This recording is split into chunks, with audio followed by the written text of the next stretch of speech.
So what are we doing, Daniel? Midnight cookies. Midnight cookies. 24-hour IGA, convenience, and chocolate chips. Fabulous. So it's a very delicate process. What you want to do is you want to make sure you have your hands clean and sanitized, and all of your ingredients in a bowl ready to go. In our case, the ingredients were half frozen and packaged in the freezer food aisle of our local 24 IGA. Because we know how to cook real well. Or we're just lazy. You always got to try the dough raw, just to make sure it gives you worms. And if it gives you worms, then you know it's going to be great. Remember to bake until the crisp ends are golden and the center is moist and wet.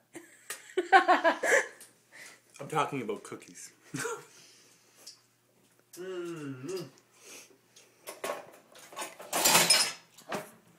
Now, what you want to do is you want to make sure that you have roughly 2 tablespoons of dough for each cookie. And you want to make sure that they're spread about 3 inches apart. Did you make sure the pan wasn't sticky? No, that's an ungreased cookie sheet. And if it does call for a greased cookie sheet, we'll find out how bad it's going to turn out later.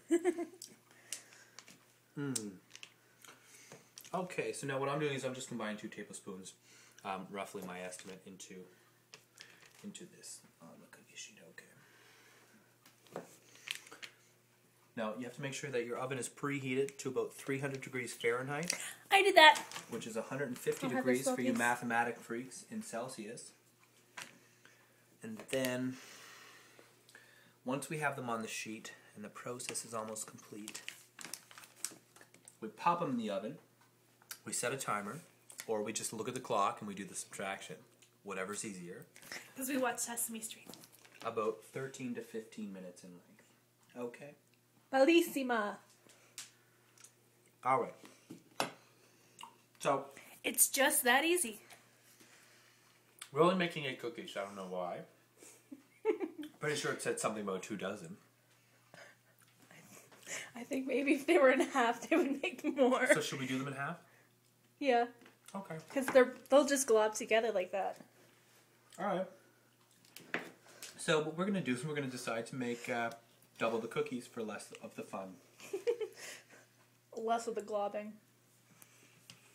Okay.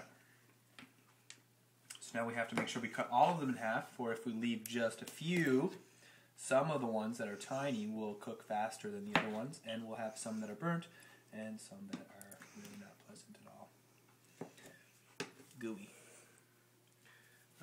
Okay, so. That and one over there didn't get cut. We're just going to ignore that.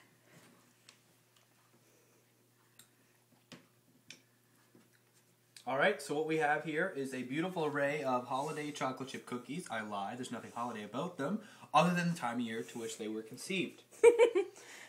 Okay. Not even conceived, placed on the pan.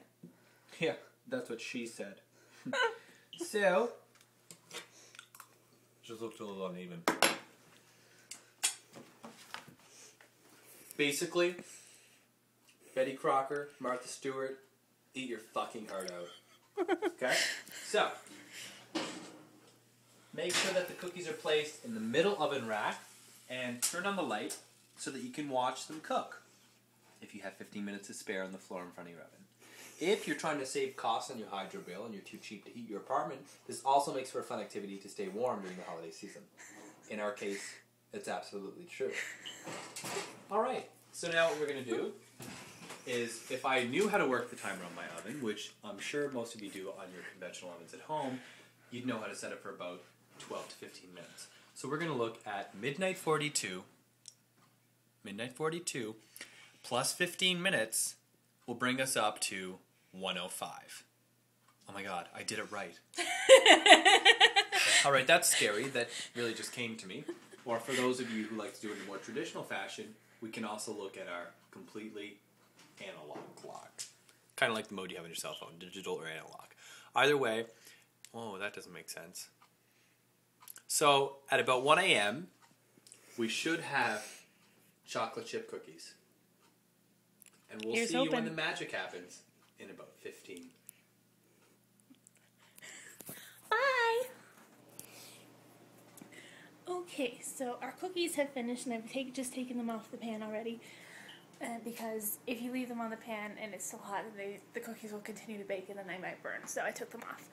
And here is our little plate of cookies. And here is my cookie. And I'm about to eat it. Mmm. Cookie-licious.